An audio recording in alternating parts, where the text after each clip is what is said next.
Hoy nos adentramos en la rica y compleja historia moderna de Irán, desde el siglo XIX.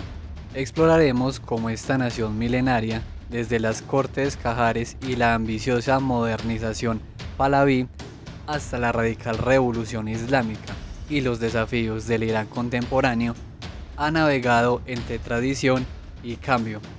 Prepárense para descubrir los personajes clave y los momentos decisivos que han moldeado uno de los países más influyentes de Oriente Medio, listos para desentrañar la narrativa de un poder en constante evolución.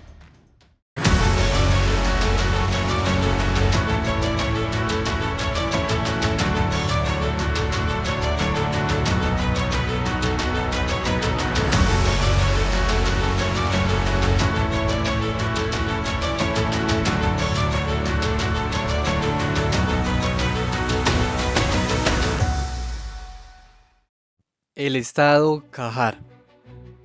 Cuando hablamos de Irán a finales del siglo XIX, durante la era Qajar, el poder del Shah era limitado. Su influencia rara vez iba más allá de la capital. Este estado carecía de una burocracia sólida o un ejército permanente, dependiendo en gran medida de notables locales. En la práctica, el poder central era escaso, asemejándose más a un rey francés que a un sultán otomano. El país estaba realmente gobernado a través de estas figuras locales, jefes tribales, terratenientes, clérigos y comerciantes adinerados. El gobierno central era un esqueleto, con pocas entidades, la mayoría existiendo solo en papel o sin personal. El Ministerio de Finanzas, manejado por contadores hereditarios, subastaba los derechos de recaudación de impuestos a notables locales. A finales de la década de 1890, los ingresos anuales rondaban los 8.2 millones de dólares, con un 80% proveniente del impuesto a la tierra.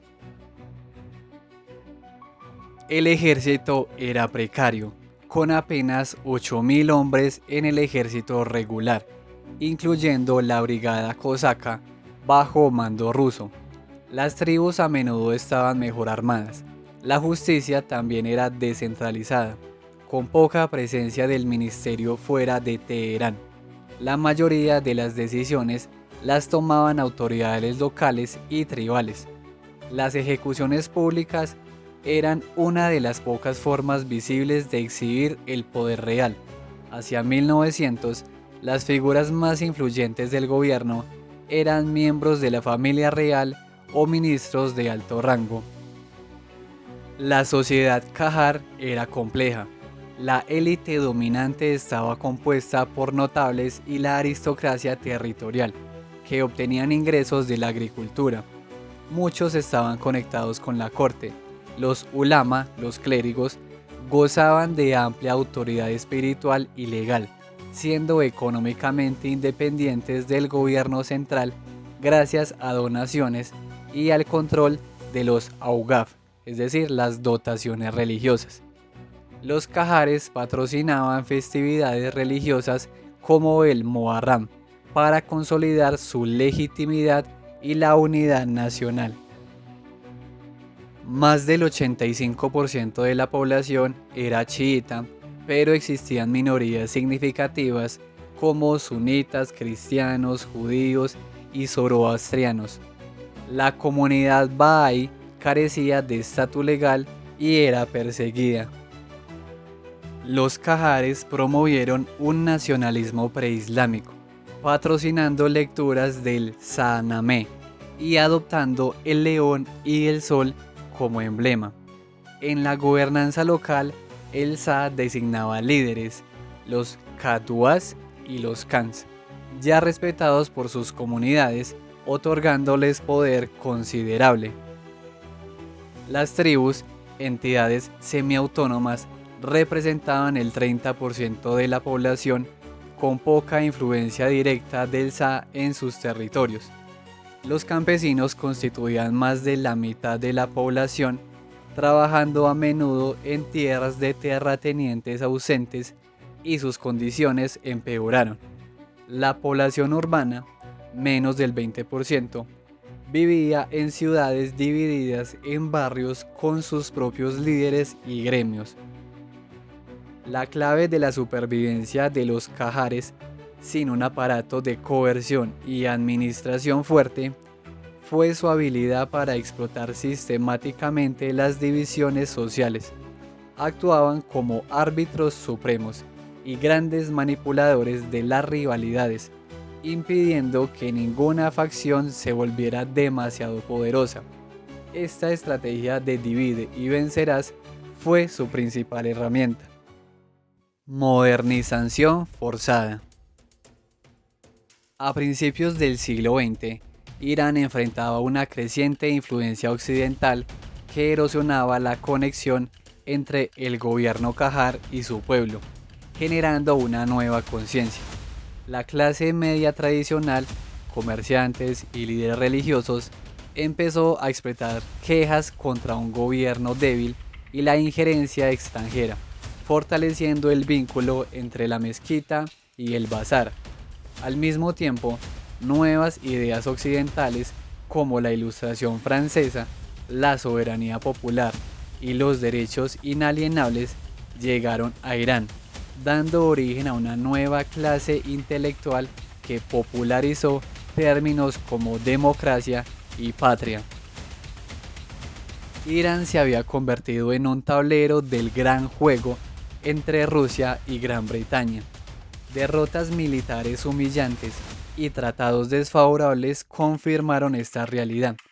La gente percibía una constante conspiración extranjera, agravada por las capitulaciones, privilegios comerciales y legales otorgados a extranjeros, que los hacían inmunes a las leyes iraníes. Los intentos qajares por modernizarse chocaron con la incapacidad del Estado para recaudar impuestos. Para compensar, el gobierno vendía concesiones como la Darcy, que es del petróleo, provocando indignación masiva y boicots populares que demostraron el poder de la resistencia civil. Instituciones como la Brigada Cosaca, controlada por los rusos, y la Dar al-Fanón, escuela politécnica, fueron pasos limitados y a menudo contradictorios. Pequeñas empresas iraníes y periódicos reformistas también surgieron, alimentando una creciente intelectualidad crítica. La chispa de la revolución fue una crisis económica en 1904, con inflación y déficits gubernamentales. Esto desató protestas masivas en Teherán y otras ciudades. Clérigos y comerciantes buscaron refugio exigiendo una casa de justicia. Bajo presión popular, el Shah Muzaffar al-Din firmó el 5 de agosto de 1906 la proclamación para establecer una asamblea constituyente. La prensa jugó un papel vital, con una explosión de nuevos periódicos que difundían ideas de libertad e igualdad. La Constitución, inspirada en el modelo belga, estableció una monarquía constitucional con división de poderes y derechos ciudadanos. Se adoptó la bandera nacional. Se hicieron concesiones cruciales al Islam, declarando el chiismo religión oficial y estableciendo un consejo de guardianes para vetar leyes contrarias a la Sharia. Este consejo no se reuniría hasta después de 1979. Los primeros gabinetes estuvieron dominados por notables. El sucesor del Shah, Muhammad Ali Shah, intentó desmantelar la constitución. En junio de 1908, con ayuda de la Brigada Cosaca, llevó a cabo un golpe de estado, bombardeando el Majles. Este golpe fue impulsado por la Convención Anglo-Rusa de 1907, que dividió Irán en esferas de influencia: la resistencia a las reformas fiscales y las reformas seculares de los liberales, que provocaron la ruptura con clérigos como Sheikh Fazlollah Nuri. La resistencia provino de voluntarios de ciudades como Tabriz y el Cáucaso, liderados por figuras como Yefrem Khan y con apoyo de magnates. En julio de 1909, los constitucionalistas retomaron Teherán, forzaron la abdicación del Shah y el Gran Majlis democratizó el sistema electoral, otorgando sufragio masculino universal y representación a minorías religiosas. A pesar de las reformas, los problemas financieros persistían y las luchas entre partidos llevaron a asesinatos políticos. La ocupación extranjera se intensificó durante la Primera Guerra Mundial, con tropas rusas y británicas controlando diferentes zonas e instigando levantamientos tribales. Interrupciones bélicas, hambrunas y epidemias causaron la muerte de millones entre 1917 y 1921.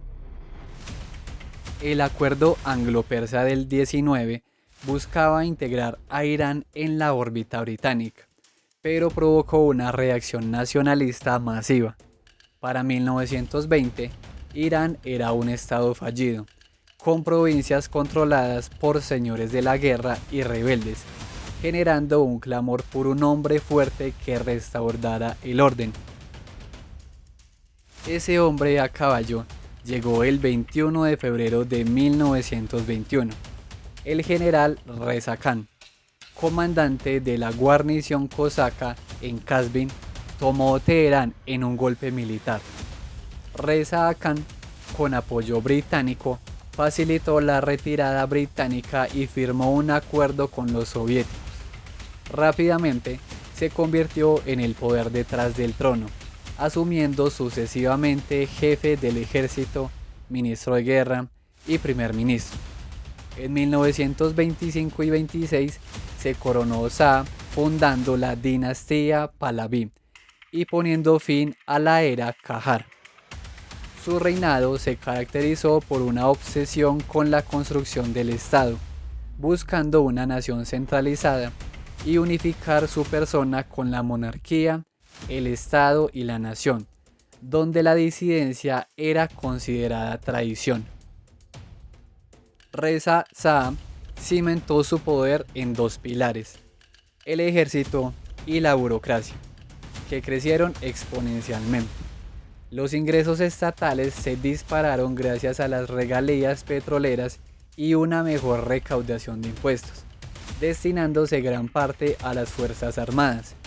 El ejército se expandió masivamente gracias a la conscripción obligatoria del 25, que también introdujo la identificación y los apellidos obligatorios. Reza Khan adoptó el apellido Pahlaví. Los conscriptos aprendían persa y fomentaban la lealtad al Shah y al Estado. Se fortalecieron la gendarmería rural y la policía urbana, lo que preocupó a los británicos, quienes veían a Irán convirtiéndose en un estado policial. La burocracia se amplió con nuevos ministerios y una reorganización administrativa que permitió el control central en las provincias. Además, Reza Shah acumuló una enorme fortuna personal en tierras, permitiendo el desarrollo regional con carreteras y ferrocarriles.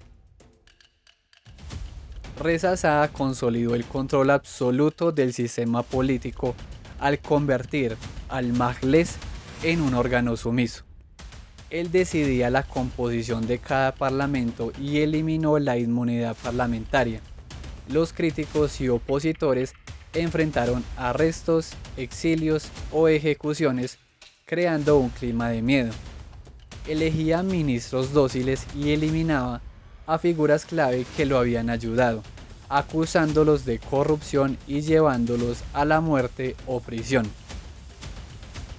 Extendió el poder del Estado sobre la economía, anuló las capitulaciones, nacionalizó bancos, controló el comercio exterior y construyó industrias esenciales. También impulsó la construcción del ferrocarril transiraní. Reza Shah implementó medidas drásticas para la uniformidad nacional, impulsó el sistema métrico y un calendario solar. Estableció un nuevo código de vestimenta que prohibía la ropa tribal y tradicional, exigiendo trajes occidentales para hombres y desaconsejando el velo completo para mujeres. Expandió el sistema de educación pública y parcializó el currículo. Fundó la Universidad de Teherán. Ejerció una fuerte influencia sobre la religión organizada, controlando la enseñanza y promoviendo una adaptación del Islam a la modernidad. Creó organizaciones culturales para glorificar el antiguo Irán y purificar el persa de palabras extranjeras. En el 34 decretó que Persia debía ser conocida oficialmente como Irán. Se construyeron mausoleos para figuras nacionales con motivos arquitectónicos persas antiguos. El sistema judicial estatal se expandió, reemplazando las cortes tradicionales y religiosas con una estructura jerárquica y códigos leales basados en modelos europeos. Aunque se hicieron concesiones a la Sharia, su autoridad se debilitó. La construcción de prisiones como Qasr se convirtieron en símbolos de la opresión del régimen. Teherán fue objeto de una renovación urbana masiva. Se demolieron edificios antiguos para construir avenidas, plazas y edificios gubernamentales con motivos persas antiguos. La ciudad creció drásticamente. Sin embargo, el régimen de Reza Shah fracasó notablemente en la salud pública fuera de Abadán. El nuevo estado de Reza Shah tuvo una recepción mixta. Algunos lo vieron como portador de ley y orden, modernización y desarrollo. Otros lo percibieron como un sistema opresivo, corrupto y sin autenticidad. La política fiscal de Reza Shah fue regresiva, enriqueciendo a una nueva clase de capitalistas mientras el nivel de vida de las masas disminuía. La oposición más fuerte provino de las tribus y el clero. Reza Shah lanzó una campaña sistemática para aplastar a las tribus, desarmándolas y forzando su sedentarización. El conflicto con el clero culminó en el 35 con un levantamiento en Masad, provocado por sus medidas. A pesar de la represión, la mayoría de los clérigos de alto rango permanecieron en silencio. La joven intelectualidad también se opuso al régimen, viéndolo como un despotismo oriental y acusando al Shah de ser un agente británico y un plutócrata. La prolongación de la concesión petrolera a la compañía anglo-iraní en el 33 reforzó la sospecha de que el Shah estaba comprometido con Londres. La tregua nacionalista. Tras la invasión anglo-soviética de Irán en el 41, que forzó la abdicación y exilio de Reza Shah, el país entró en un nuevo periodo. La invasión aliada, Reino Unido, Unión Soviética y Estados Unidos, buscaba controlar el petróleo y establecer un corredor terrestre hacia la URSS en la Segunda Guerra Mundial. Esto marcó el fin del monarca todopoderoso y el inicio de una intensa lucha por el poder. El joven Muhammad Reza Shah, de 21 años, ascendió al trono. Prometió cooperar con los aliados y gobernar como un monarca constitucional, devolviendo incluso algunas propiedades de su padre al Estado. A pesar de estos gestos, el Shah mantuvo el control de las Fuerzas Armadas. Durante esta tregua, el centro de gravedad político se desplazó del Shah hacia los notables, las mismas figuras que habían gobernado antes de Reza Shah. Estos ocuparon la mayoría de los puestos ministeriales y dominaron el Majles. La mayoría de los primeros ministros provenían de familias nobiliarias o aristócratas terratenientes.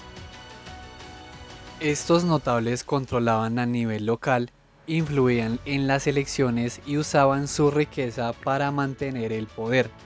El nuevo gobierno, aunque constitucional, carecía de una maquinaria administrativa centralizada efectiva, similar al antiguo régimen. Los intentos de reforma fiscal chocaron con los intereses establecidos, especialmente de terratenientes y gobernantes provinciales. En este ambiente de apertura política surgieron movimientos sociales. El partido Tudé socialista, fundado en el 41, buscaba movilizar trabajadores, campesinos e intelectuales. Organizó huelgas y presionó por la primera ley laboral integral en Oriente Medio. Su impacto intelectual y cultural fue duradero, promoviendo la identidad de clase, la reforma agraria y los derechos de la mujer. El movimiento nacionalista liderado por Mohammad Mossadegh defendía un constitucionalismo estricto interno y una política de equilibrio negativo externa para la independencia iraní. Su causa central fue la nacionalización de la industria petrolera bajo control británico. A pesar de sus orígenes aristocráticos, Mossadegh obtuvo apoyo masivo de las clases medias y movilizó una amplia coalición, incluyendo el partido Irán y el apoyo del Ayatollah Kashani. La crisis entre Mossadegh, primer ministro en el 51, y Gran Bretaña por la nacionalización del petróleo, junto con su creciente desafío a la autoridad del Shah, llevó a un punto de no retorno. En 1953, un golpe militar orquestado por la CIA estadounidense y el M-16 británico derrocó a Mossadegh y restableció la autoridad real del Shah. Este golpe tuvo un impacto profundo. Socavó la legitimidad de la monarquía asociando al Shah con potencias imperiales y el capitalismo. Destruyó el Frente Nacional y el partido Tudeh, abriendo el camino para el eventual surgimiento de un movimiento religioso, la Revolución Blanca. Tras el golpe de 1953, Mohammad Reza Shah consolidó su poder.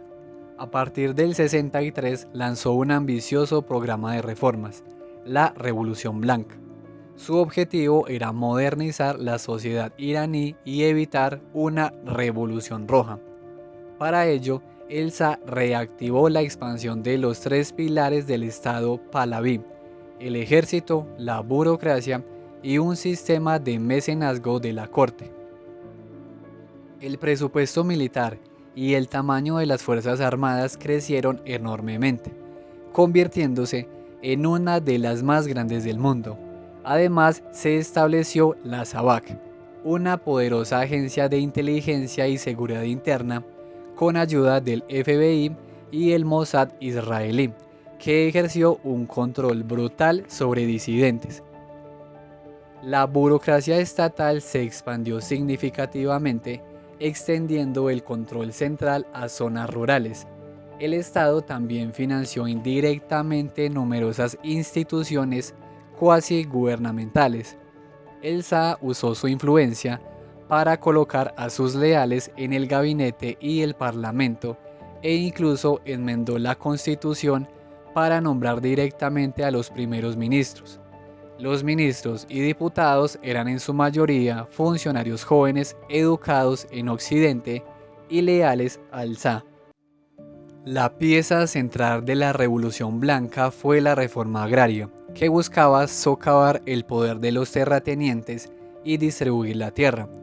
Esto transformó el campo, aunque no siempre mejoró las condiciones de los campesinos más pequeños. La industrialización fue un motor clave. Planes quinquenales impulsaron una revolución industrial con mejoras en infraestructura, puertos, ferrocarriles, carreteras y la construcción de plantas petroquímicas, refinerías y fábricas.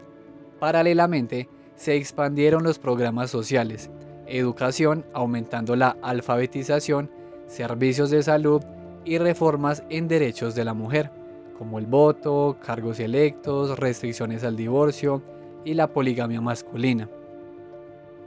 A pesar de esta modernización, las tensiones políticas y sociales crecieron, la brecha entre ricos y pobres se amplió, y la migración masiva del campo a las ciudades creó grandes poblaciones en barrios marginales, generando descontento.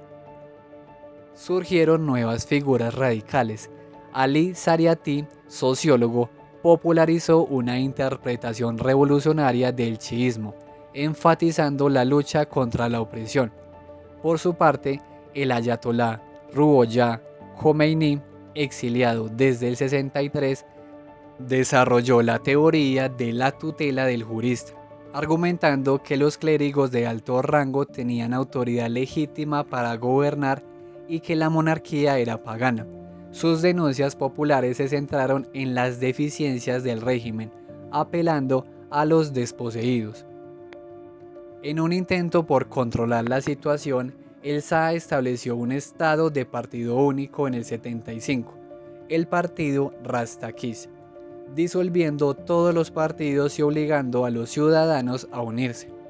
Este partido atacó agresivamente a la clase media tradicional, especialmente comerciantes del bazar, y al estamento clerical, declarando al Shah líder espiritual. Sin embargo, estas medidas tuvieron consecuencias desastrosas, alienaron a vastos sectores de la sociedad, destruyendo los frágiles vínculos entre el Shah y la sociedad tradicional.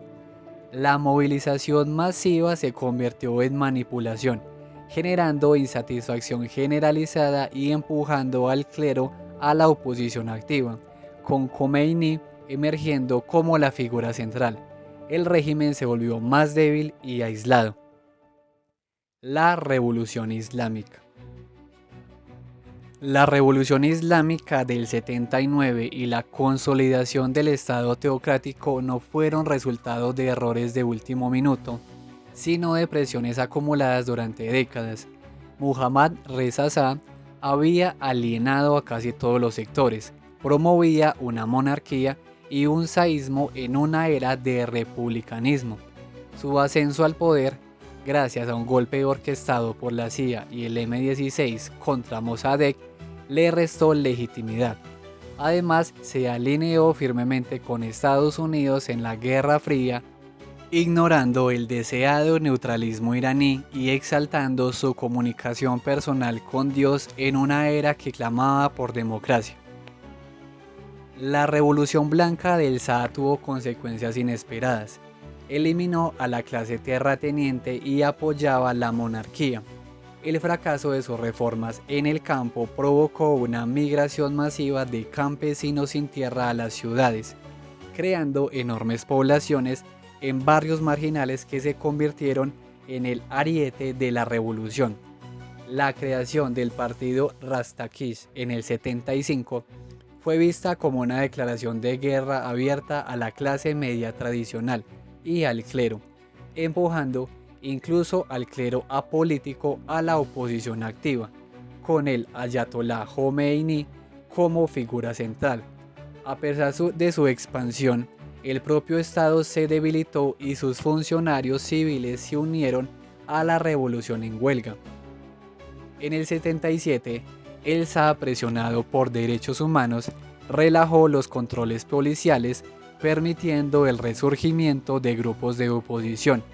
La chispa final se encendió en enero del 78, cuando un editorial atacó a Khomeini, provocando protestas de estudiantes religiosos en Qom que se extendieron en un ciclo de crisis de 40 días.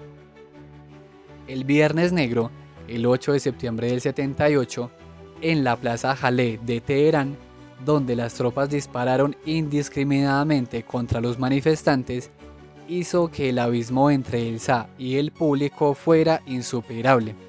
Las huelgas se extendieron a la industria petrolera, los bazares, fábricas y oficinas gubernamentales, paralizando el país. El 11 de diciembre del 78, durante la conmemoración de Ashura, una manifestación masiva de 2 millones de personas en Teherán pidió el establecimiento de una república islámica y el regreso de Jomeini. Jomeini regresó triunfalmente del exilio el 1 de febrero del 79, recibido por millones. Entre el 9 y el 11 de febrero, cadetes y técnicos apoyados por guerrilleros se enfrentaron a la Guardia Imperial del Shah. El ejército se declaró neutral y las armas fueron distribuidas a civiles. Finalmente, el 11 de febrero, Radio Teherán anunció: "Esta es la voz de Irán, la voz del verdadero Irán, la voz de la revolución islámica", marcando el fin de la monarquía y el nacimiento de una nueva era. Tras el triunfo de la revolución, surgió un conflicto sobre la forma del nuevo Estado. Jomeini buscaba institucionalizar la tutela del jurista, donde los clérigos tendrían la autoridad máxima. Mehdi Bazargan, el primer ministro provincial, aspiraba a una república democrática. Jomeini estableció un gobierno clerical en la sombra, Consejo Revolucionario y Comité Central, que eclipsó al gobierno provisional de Bazargan. Jomeini rechazó la idea de una república islámica democrática, insistiendo en una república islámica pura. Un referéndum en abril del 79 arrojó un 99% de votos a favor de la visión de Jomeini. Posteriormente, la Asamblea de Expertos, dominada por sus discípulos, redactó la Constitución Islámica. La Constitución, con sus 175 cláusulas y 40 enmiendas, otorgó al líder supremo una autoridad inmensa. Jomeini fue nombrado líder supremo de por vida, con títulos como imán de la Umma musulmana. Su poder incluía determinar los intereses del Islam, establecer directrices generales, supervisar políticas y mediar entre poderes. Además, era comandante en jefe y podía nombrar a altos funcionarios. El Consejo de Guardianes, compuesto por 12 hombres, tenía el poder de vetar leyes contrarias al Islam o a la Constitución y candidatos a cargos públicos. Jomeini llegó a argumentar que el gobierno islámico tenía autoridad absoluta para suspender leyes en aras del interés público. A pesar del inmenso poder clerical, la Constitución incluyó concesiones democráticas importantes. Se estableció el sufragio universal, incluyendo el voto femenino, para elegir al presidente, al mailés y a los consejos locales. También se garantizó una declaración de derechos, libertad de prensa, expresión, culto, reunión, entre otras. Se hicieron promesas populistas de pensiones, atención médica, vivienda digna y educación gratuita, así como la eliminación de la pobreza. Sin embargo, la Constitución contenía una trampa 22, cláusulas clave que establecían que todas las leyes debían conformarse a los principios del Islam y que el Consejo de Guardianes tenía la autoridad final para determinar dichos principios y vetar cualquier legislación incompatible. Esto generó consternación y Bazargan y su gobierno amenazaron con llevar a su propia versión al público. Jomeini, aprovechando la crisis de los rehenes en la Embajada de Estados Unidos, impulsó el referéndum del 2 de diciembre del 79 con un 99% de aprobación. Estado Islámico. A pesar del escepticismo inicial, el nuevo Estado Islámico sobrevivió y consolidó su poder. La burocracia central creció enormemente, de 304.000 a 850.000 funcionarios entre el 79 y el 82, impulsada por los ingresos petroleros. La guerra Irak-Irak de 1980 al 88 impulsó la extensión del Estado. Las milicias revolucionarias se transformaron en el Sepah, Ejército de Guardianes de la Revolución, y se estableció el Movilización de los Oprimidos, que es el BASEC, Esmotazafen, una fuerza de apoyo voluntaria. Las Fuerzas Armadas regulares se mantuvieron y fueron purgadas. El Estado extendió su control económico y social. El Ministerio de Economía controló precios y racionamientos. El Ministerio de Industrias nacionalizó fábricas. El Ministerio de Justicia expandió su alcance y codificó la Sharia en las leyes estatales. Se lanzó una revolución cultural para combatir el imperialismo cultural. Esto incluyó revocar la ley de protección familiar, bajar la edad matrimonial para niñas a 13 años, purgar a mujeres del poder judicial y eliminar maestros seculares.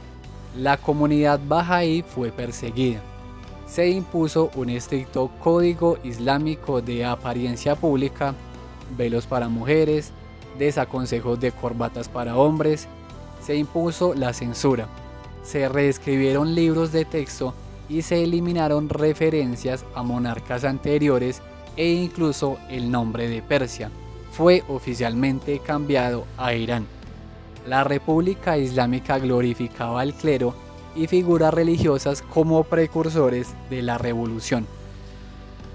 El régimen creó numerosas fundaciones religiosas semipúblicas que duplicaron sus activos con propiedades confiscadas y se convirtieron en grandes entidades económicas. Mantuvo buena relación con los bazares, enfatizando la propiedad privada y el papel del sector privado. El propio Jomeini defendió la empresa privada y distinguió al Islam del comunismo. El régimen extendió beneficios al campo, la reforma agraria en infraestructura y a la clase trabajadora urbana con subsidios, seguridad laboral, mejoras en salud y alfabetización. Como resultado, la esperanza de vida y la tasa de alfabetización mejoraron drásticamente. Sin embargo, el régimen también usó el palo. Una ola de terror siguió al intento de levantamiento de los Mojahedin en 1981 con miles de ejecuciones. En el 88, Jomeini ordenó una purga masiva de prisioneros políticos, ejecutando a más de 2.800. La fatwa contra Salman Rushdie sirvió para unificar a los discípulos de Jomeini contra Occidente. La muerte de Jomeini en 1989 llevó a una transición suave de poder con el nombramiento de Jamenei como líder supremo. La constitución fue enmendada y se inició un periodo de termidor, con reformas económicas y promoción del control de la natalidad. Irán entró en el siglo XXI consolidado como una potencia regional importante. Ha desarrollado un estado centralizado fuerte que llega a casi todos los ciudadanos. Gracias a sus ingresos petroleros, ha logrado un estándar de vida respetable, con baja mortalidad infantil, alta alfabetización y acceso considerable a servicios modernos. Además, posee una fuerte identidad nacional forjada por una rica herencia chií y preislámica y por experiencias compartidas como las revoluciones y la devastadora guerra con Irak. Irán en el siglo XXI. El Irán del siglo XXI emergió de las bases sentadas por la Revolución Islámica, consolidado como una república islámica con una estructura de poder única, donde la autoridad clerical suprema convive, a veces tensamente, con instituciones republicanas elegidas.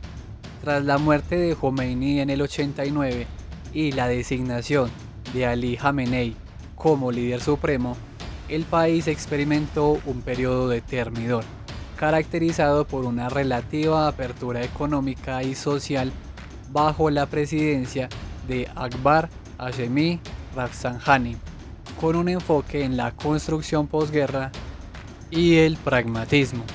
Sin embargo, las tensiones entre las facciones conservadoras y reformistas inherentes al sistema pronto se hicieron evidentes. La llegada de Mohammad Khatami a la presidencia en el 97 marcó un periodo de esperanza para una mayor liberalización interna y una distensión con Occidente.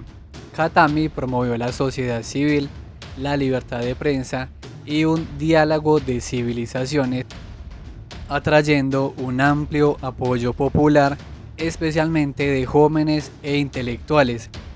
Pese a sus esfuerzos, sus reformas chocaron constantemente con la resistencia de los sectores conservadores del establishment, especialmente el líder supremo y el Consejo de Guardianes, que mantuvieron un firme control sobre el poder judicial y los medios de comunicación clave. Esta lucha interna, a menudo visible en las calles con protestas estudiantiles, ilustró la complejidad de un sistema que permitía la elección popular pero limitaba la autonomía de los presidentes. La presidencia de Mahmoud Ahmadinejad de 2005 al 2013 representó un giro hacia una política más conservadora y confrontativa. Impulsó una retórica populista enfocada en la justicia social y la redistribución de la riqueza, pero su gobierno también se caracterizó por un aumento de la represión interna y una postura desafiante en política exterior.